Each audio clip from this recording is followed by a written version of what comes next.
Eh, Vamos ahora a dar la palabra a Daniela Reséndiz. Ella es funcionaria de la Secretaría de Desarrollo Urbano Territorial, de Desarrollo Agrario Territorial Urbano de la SEDATU, del Gobierno de México. Es directora de Gestión de Riesgos en la Coordinación General de Gestión Integral de Riesgos de Desastres en la SEDATU. Daniela es arquitecta, egresada de la Universidad Nacional Autónoma de México, la UNAM, con mención honorífica, y cuenta con estudios urbanos por la Universidad de Sao Paulo y por la Architectural Association. En el ámbito académico, Daniela colaboró como asesora de proyectos de tesis sobre propuestas para la reconstrucción de Jojutla en el estado de Morelos, y también en proyectos de regularización de tenencia de la tierra, analizando aspectos ambientales y de vulnerabilidad en zonas periféricas de la ciudad de Puebla. Como activista participó en el proyecto Verificado 19, que es una iniciativa que apoyó a la gestión de datos para hacer más eficiente la respuesta de la ciudadanía en desastres de los sismos del 2017. Eh, Adelante, Daniela, puedes compartirnos tu material. Hola, muy buenas todavía días a todas y a todos. Muchísimas gracias por la invitación. Bien, muchísimas gracias. Nuevamente me presento. Soy Daniela Reséndiz García. Soy directora de gestión de riesgos en la SEDATU, que es la secretaría que se encarga sobre el tema de desarrollo territorial en el gobierno federal en México. Y bueno, hoy les voy a estar presentando un tema que ha sido relevante en los últimos 6 años de esta administración. De hecho, ya estamos en la última etapa de esta gestión de la administración del presidente López Obrador. Y uno de los temas que tuvimos muy sensibles fue que cuando nosotros llegamos teníamos el rezago de la atención por los sismos de 2017 que ocurrieron aquí en México, que prácticamente afectaron a alrededor de 180,000 viviendas, 20,000 centros educativos, entre otros daños importantes que pues lo que provoca es un problema de desarrollo. Y bueno, a la par de que estuvimos atendiendo este rezago de atención, también como gobierno federal estuvimos identificando las áreas de oportunidad para poder promover mucho más la materia, no solamente de gestión integral de riesgos, sino también de cambio climático en el ordenamiento territorial del país. Entonces, bueno, un poco en datos de dónde se encuentra México en la materia,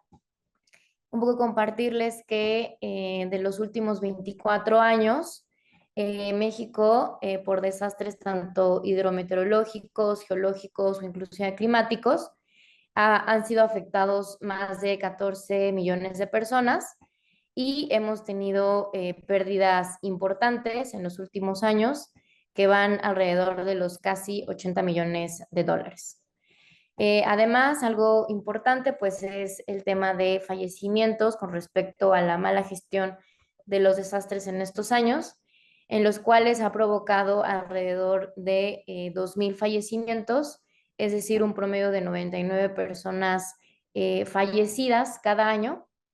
Y entendiendo que en promedio cada dólar que se invierte en mitigación de riesgos representa un ahorro de $6 en costos de desastres futuros, pues es un tema que en la SEDATU nos hemos enfocado a ver cómo podemos desarrollar muchísimo más habilidades a nivel local, sobre todo en los municipios del país.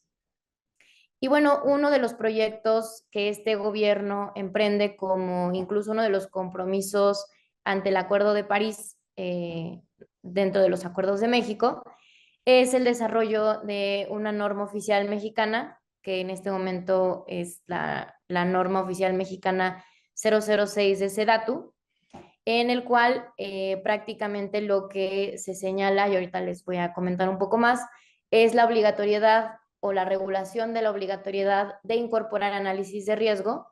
en los instrumentos de ordenamiento territorial para la definición de zonas no urbanizables o que se puedan urbanizar, pero también además contemplando qué características, usos de suelo se deben de implementar derivado de estos análisis de riesgo. Para nosotros, el incorporar en los instrumentos de planeación territorial la materia de reducción de riesgos y de cambio climático, pues nos parece un tema fundamental, dado que al ser instrumentos de carácter obligatorio,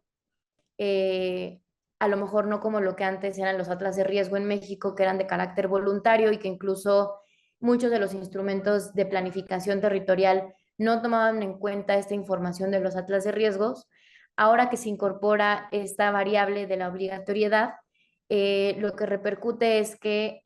lo que vamos a promover son territorios más seguros, sostenibles y justos, sobre todo en aquellas zonas que ubicamos comunidades más vulnerables, sobre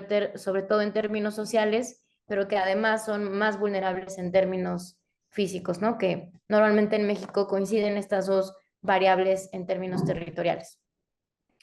Un poco para regionalizar cómo nos ubicamos en fenómenos, pues bueno, en el sureste del país, que comprende más que nada los estados de Oaxaca, Chiapas, Tabasco, los fenómenos geológicos son de carácter importante. Ya tuvimos el tema del sismo del 2017, pero también tenemos detonaciones de deslizamientos de laderas importantes en estos sitios por la geografía tan accidentada que caracteriza a estos territorios. Por otro lado, tenemos también fenómenos hidrometeorológicos que de hecho en términos económicos son los que mayor concentración de pérdidas económicas se tiene en el país y que también predomina que los estados de la región sur-sureste, pero también parte del centro del país, son afectadas por este tipo de fenómenos, ya sean inundaciones, temperaturas extremas, ondas de calor, tormentas tropicales. Ya tuvimos justo el huracán Otis el año pasado en Acapulco, que este fue en Guerrero, en el cual pues sí tuvo unas afectaciones importantes en términos económicos, evidentemente también de vidas humanas, pero lo económico pues ha sido prácticamente el evento en donde este gobierno, esta actual administración, ha tenido que enfrentar con mayores capacidades económicas. Y finalmente, pues los climáticos, que en este momento pues nos estamos concentrando al estudio de sequías y heladas en la zona del norte del país, si bien actualmente en materia de vivienda o de desarrollo urbano, en donde más se toma más atención es en los daños estructurales,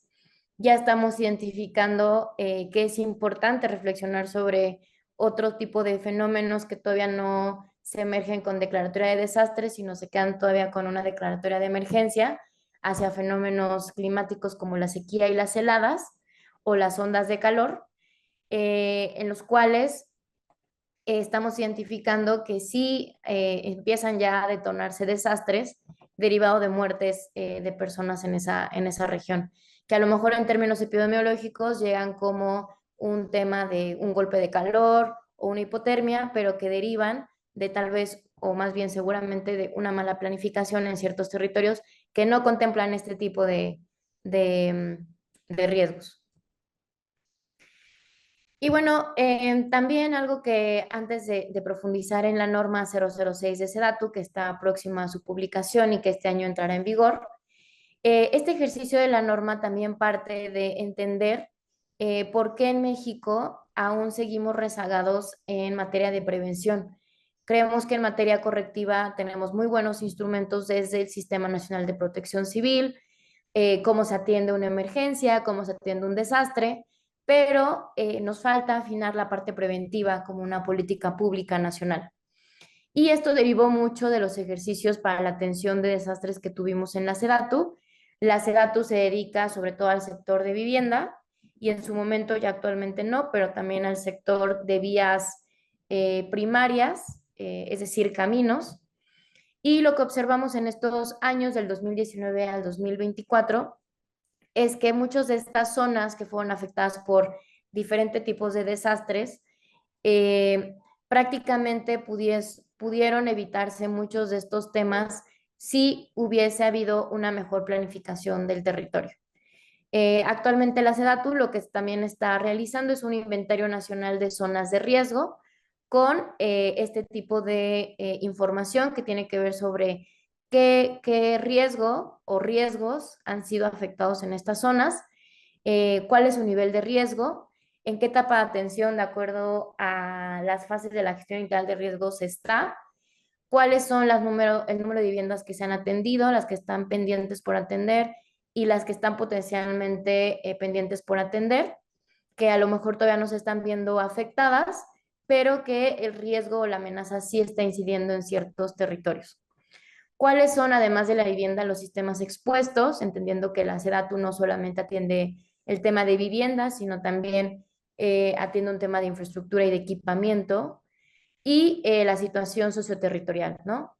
Todos estos indicadores sociales, que es muy importante para identificar el nivel de vulnerabilidad social o las capacidades locales que tienen las poblaciones más inaccesibles del país, que tiene que ver con su nivel de marginación, el nivel de violencia, tipo de población, en el tipo de población un poco enmarcar que muchas de estas zonas son personas de grupos de pueblos originarios, que es importante identificar que pues muchas veces la comunicación es más complicada, el acceso a la información sobre riesgos es más compleja, pues porque no se tienen traducciones a su lengua, entre otras variables, que por eso es importante esa identificación de tipo de población. La certeza jurídica, un poco recordar que en el contexto de México tenemos lo que fue la reforma agraria, entonces la organización sobre el tema de territorio pues cambia mucho entre propiedad privada, entre propiedad comunal o entre ejido, que también es importante identificar, y sobre todo la colaboración interinstitucional, no solamente a nivel gobierno, sino también a nivel academia o incluso con las personas y comunidades, ya sea directamente o indirectamente afectadas por desastres. Actualmente el inventario cuenta con la identificación de 156 casos a nivel nacional que se abarcan en 91 municipios. Estos casos pueden ir desde una escala de manzana, que tienen un riesgo una manzana, hasta un caso regional, que por ejemplo tenemos un caso en la región de Oaxaca, que comprende un riesgo regional importante de 5 municipios, ¿no? Que es básicamente el 10% del territorio de este estado, que se ubica con este fenómeno dinámico de deslizamiento de ladera en toda esa zona y que la atención ha sido muy complicada en bastantes años, no nada más en esta administración.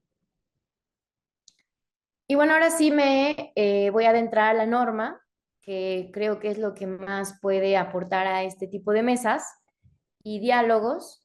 que bueno, un poco el objetivo de la norma es la clasificación, la categorización y la delimitación de las zonas no susceptibles para asentamientos humanos en la zonificación primaria por presentar riesgos críticos originados por amenazas hidrometeorológicas, geológicas o las asociadas al cambio climático. Y un tema muy importante, no nada más aquellas que presenten un riesgo crítico, sino también aquellas que sean un elemento significativo para la resiliencia territorial de un territorio.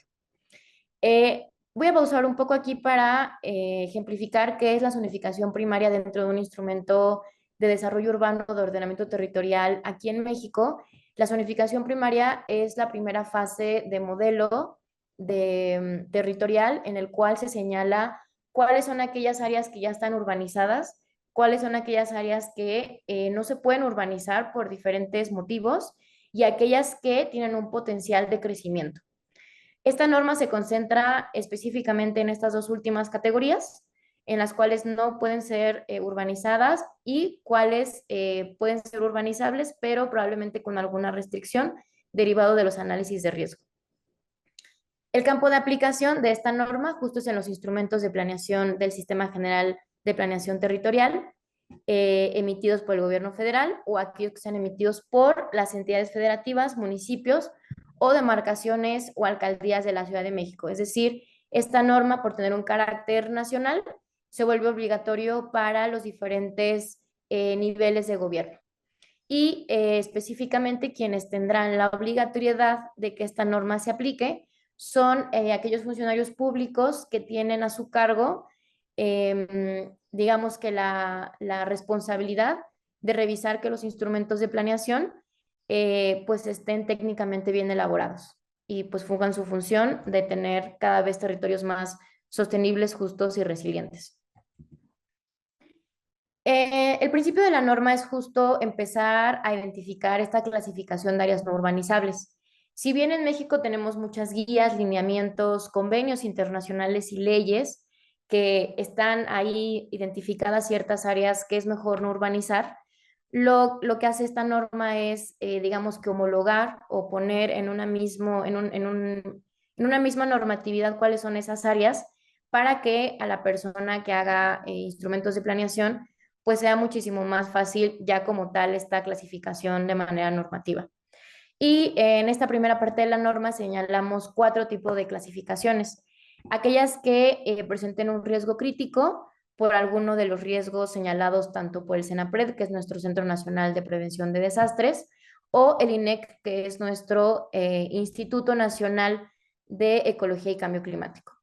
Por otro lado, son aquellos que tengan un valor cultural, que aquí nos apegamos a nuestro convenio de 1972 para la protección del patrimonio mundial cultural y natural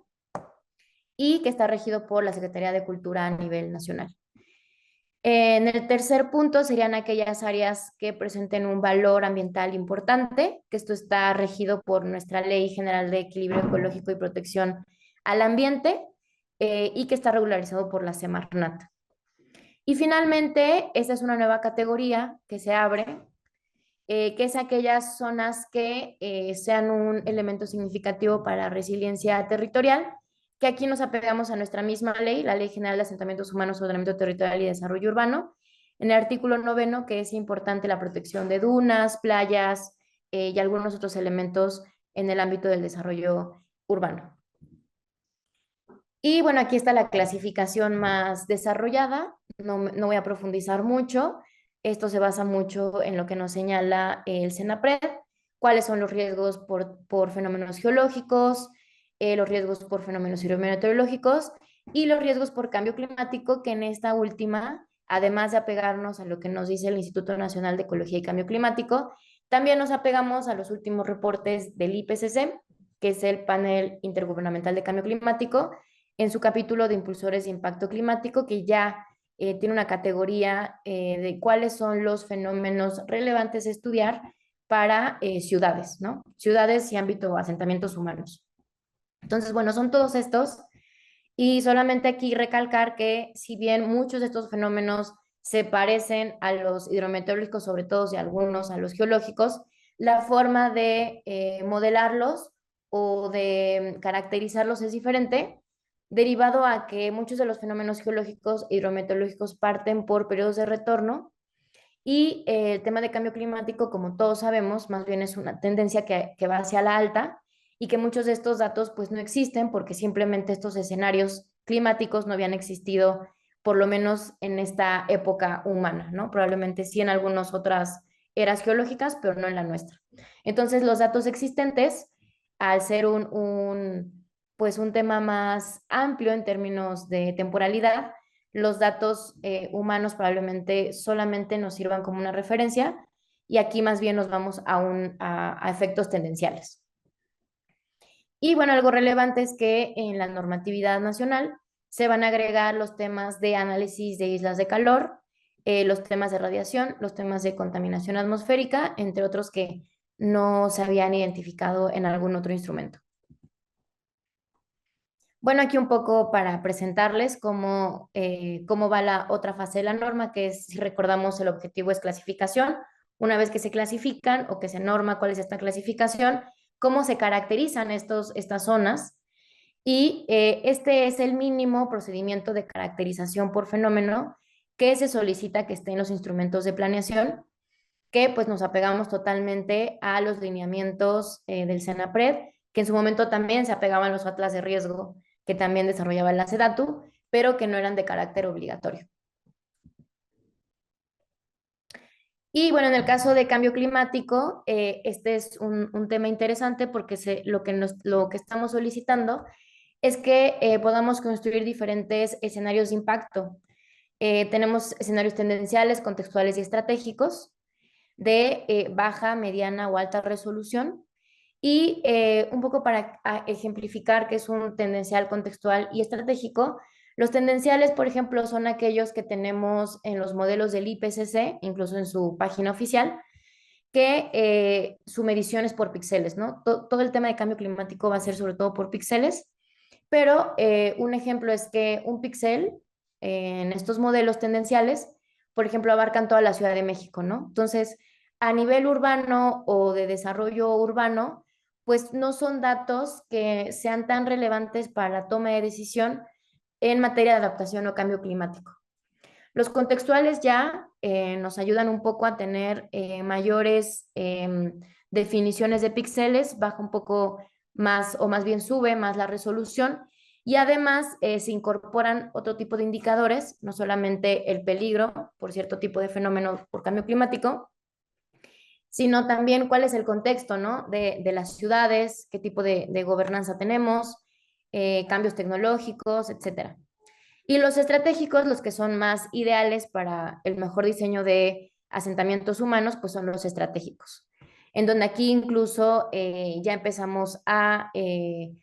poner también el tema de la emisión de gases de efecto invernadero, cómo afecta en términos locales, pero también en temas globales, que son los que creemos que van a funcionar en gran medida al impacto de tener territorios más sostenibles y resilientes ante el cambio climático. De ahí la clasificación o la definición de las áreas por ser patrimonio cultural se dividen en cuatro, los que son los de patrimonio cultural que ya conocemos, los naturales también que ya conocemos, y se agregan dos que por un tema de perspectiva de derechos humanos que se tiene de esta norma y de protección a las comunidades más vulnerables en este país, pues entran dentro de esta categoría los pueblos originarios, que justo el año pasado el presidente de la República sacó un decreto presidencial en el cual algunos sitios sagrados y rutas de peregrinación quedan demarcadas como sitios que no se pueden urbanizar. Pero también en este decreto lo que nos abre es que también se señala un mecanismo para que no nada más los sitios del decreto queden como zonas protegidas, sino que a través de mecanismos eh, de acuerdo a las usos y costumbres de cada pueblo originario, ellos también puedan emitir muchísimos más lugares cada vez más y rutas de peregrinación que deban de ser preservadas. Y finalmente, lo que también nos apegamos en leyes son las áreas naturales protegidas, que nuestra misma ley de equilibrio ecológico y protección ambiental pues ya no la señalan, y van desde áreas naturales protegidas, reservas de la biosfera, parques nacionales, santuarios, zonas de restauración. ¿Y qué es lo que ocurre sobre todo en este tipo de zonas? Que hay algunas zonas que, por ejemplo, son áreas naturales protegidas, pero tienen un porcentaje que se puede urbanizar, no mucho, es muy poco, pero a veces algunas áreas naturales protegidas sí tienen este tipo de criterios que se pueden abrir, ¿no? O reservas de la biosfera, y sobre todo es para, bueno, si se utiliza de buena forma, sobre todo son para pueblos originarios, pues porque muchos pueblos originarios viven en estas zonas. Sin embargo, cuando uno le pone la capa de riesgos, pues esta parte va a cambiar, porque no por ser, no solamente por ser área natural protegida, sino también porque presentan un riesgo crítico que por un tema de Estado y responsabilidad de Estado, pues no es bueno promover este tipo de crecimientos, aunque sean mínimos. No vamos a decir que en todos va a ocurrir esto, sin embargo, sí es importante empezar a hacer esta correlación entre riesgos y áreas naturales protegidas. Y finalmente, las áreas no urbanizables que contengan un elemento significativo para la resiliencia territorial, que las dividimos en cuatro categorías, que son aquellas que tengan una influencia importante en las cuencas hidrográficas hidrológicas, aquellas que tengan una potencial relación con amenazas geológicas, hidrometeorológicas o por el cambio climático. Que en este caso voy a ejemplificar tal vez un tema de cambio climático que podrían ser estos sumideros de carbono que están dentro de las ciudades, por ejemplo, parques importantes que no tienen esta coyuntura de reserva o área natural protegida, que no tienen ningún tipo de protección. Por ejemplo, lo voy a poner en la Ciudad de México, Chapultepec. Chapultepec no tiene como tal un tema de protección, salvo aquellas zonas culturales dentro del parque, pero sí es un pulmón, o prácticamente es el pulmón más importante de la Ciudad de México, y además es un sumidero de carbono bastante importante. Entonces, este podría ser un ejemplo de cómo estos lugares pueden empezar a ser preservados, pues simplemente porque es un elemento importante para la resiliencia territorial. Y bueno, de ahí nos vamos a la fase del procedimiento, de ya cómo se definen en la zonificación primaria estos sitios no urbanizables, en los cuales la etapa de procedimiento es primero caracterizar y analizar las potencialidades territoriales. De ahí, que esta es la parte medular de la norma, lo primero ya normalmente se hace en un instrumento de planeación, es realizar un análisis de riesgo. Y como les presenté en un momento anterior, se divide en los fenómenos, ¿no? Geológicos, hidrometeorológicos y por cambio climático. Aquí lo interesante también de esta norma es que se solicita que se hagan también análisis multifactoriales, es decir, cómo convergen los diferentes peligros, que incluso a lo mejor podemos tener un peligro alto o medio geológico, pero que cuando se combina con uno hidrometeorológico, esta zona ya se puede volver, o ya se puede caracterizar como un riesgo crítico, ¿no? Cambia, aunque separados no lo son, cuando hay una combinación en el modelo de riesgo, entonces las coyunturas del territorio pues pueden modificarse importantemente. De ahí se parte con un análisis de álgebra de mapas y ponderación, que prácticamente es a lo que nosotros le llamamos un análisis de aptitud territorial, en el cual ya no nada más vamos a tomar en cuenta este análisis de riesgo, sino también los otros factores como son las áreas naturales protegidas, las zonas culturales, las zonas que por resiliencia territorial aportan a un territorio, en el cual ahí nos va a dar ya como tal, ahora sí que los polígonos, que, no se que es mejor no asumirlos como para asentamientos humanos o que pueden ser para crecimiento, ¿no? Y bueno, ya finalmente es el procedimiento para identificar estas áreas no urbanizables, que básicamente es dentro de nuestro modelo de zonificación primaria, pues poner aquellas áreas que derivado de este análisis, pues salen que lo mejor es no urbanizarlas. Ahora vamos a tener otras zonas que no van a tener riesgos críticos o que no aportan mucho a la resiliencia territorial, que le llamamos nosotros áreas con riesgos tolerables. Que también lo que se está pidiendo en esta norma es que estas áreas de riesgos no tolerables, pero que sí existen riesgos, se tomen en cuenta los análisis de riesgos para la definición de lo que ahora llamamos la zonificación secundaria, que la zonificación secundaria básicamente es cómo caracterizar los usos de suelo, es decir, si podemos tener un uso de suelo habitacional, que este análisis de riesgo a lo mejor por un tema de isla de calor diga, bueno, esta zona no podrá tener más de tantos niveles y además debe de tener criterios de islas de calor porque se está presentando ya un fenómeno importante en esta zona, en fin, ¿no? O de inundaciones, ¿no? Esta zona no es una zona inundablemente peligrosa, pero sí tiene ciertos tirantes importantes que no sé, los espacios públicos o lúdicos que se estén proyectando en esta zona tendrán que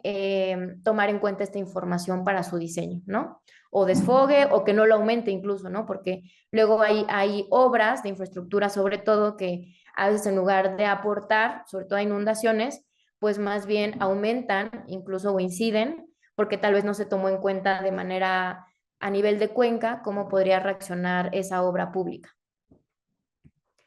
Y bueno, los productos que estamos solicitando para tener una opinión favorable o desfavorable de esta norma son bastantes, no los voy a,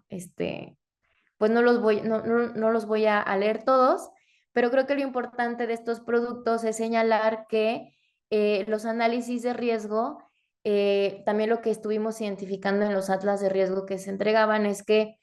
no venían los sistemas de información geográfica, los metadatos, cuáles habían sido los criterios para ponderar,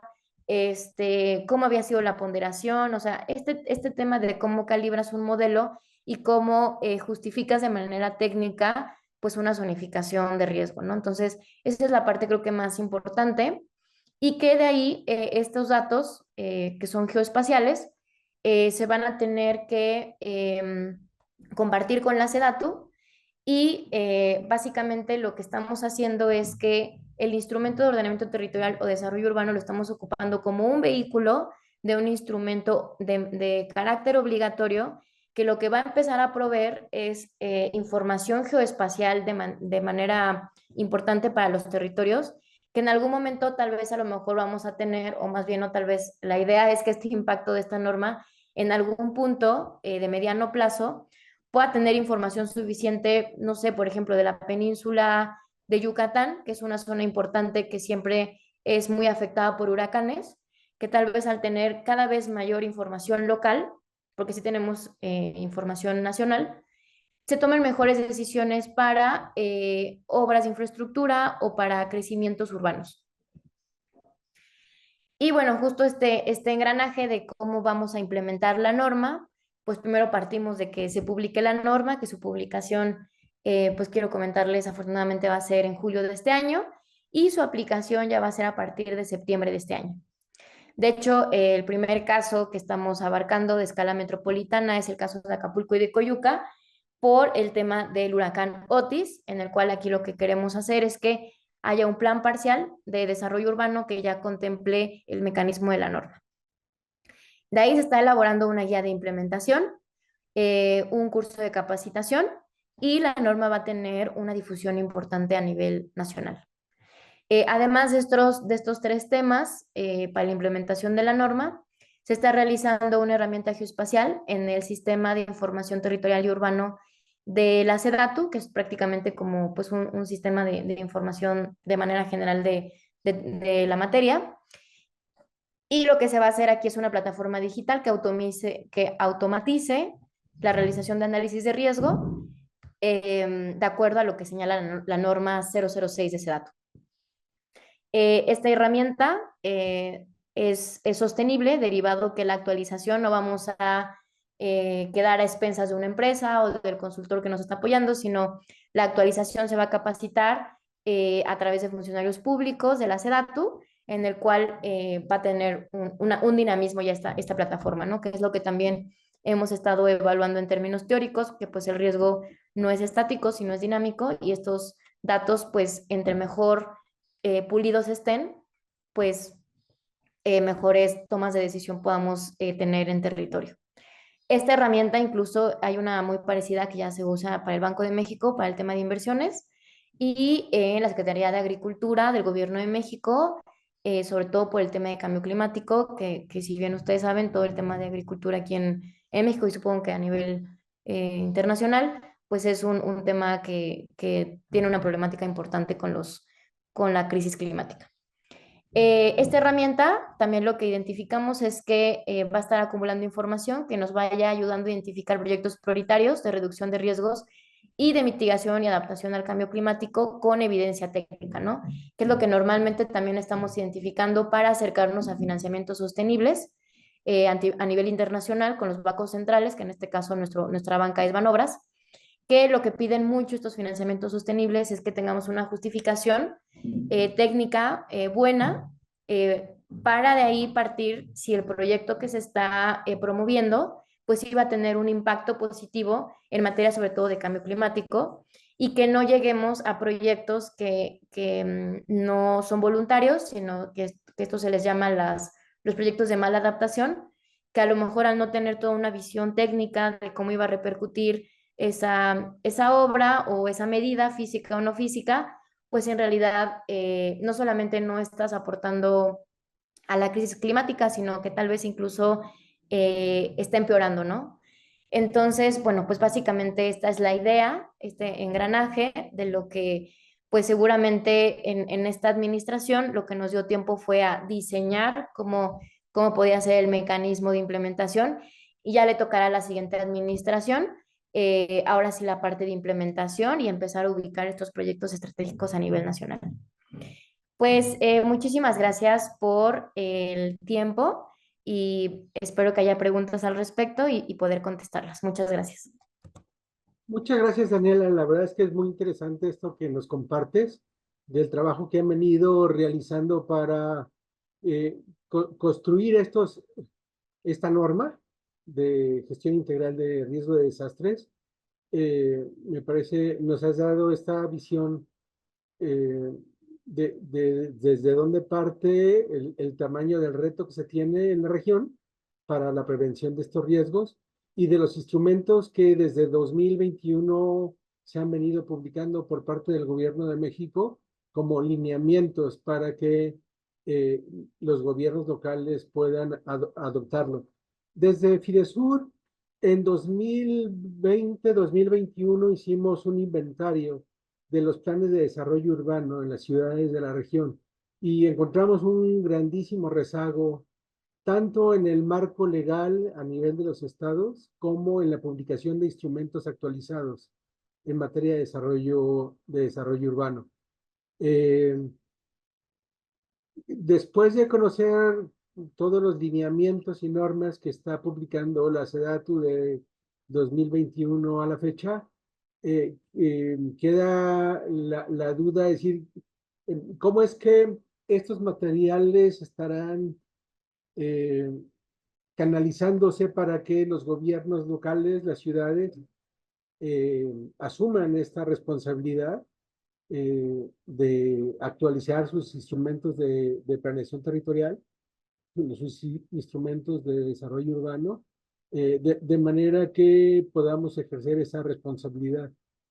máxime con las nuevas variables de cambio climático. Me parece que sería interesante más adelante, después de las exposiciones de los demás compañeros, mm, que nos platicaras cuál es la previsión de la SEDATU respecto a la entrada en vigor y el uso de esos instrumentos, si estará sujeto a la demanda de gobiernos locales o a un programa que se enfoque para garantizar que ciudades y zonas metropolitanas entren a este proceso para tener instrumentos vigentes. Muy interesante. Gracias, Daniela.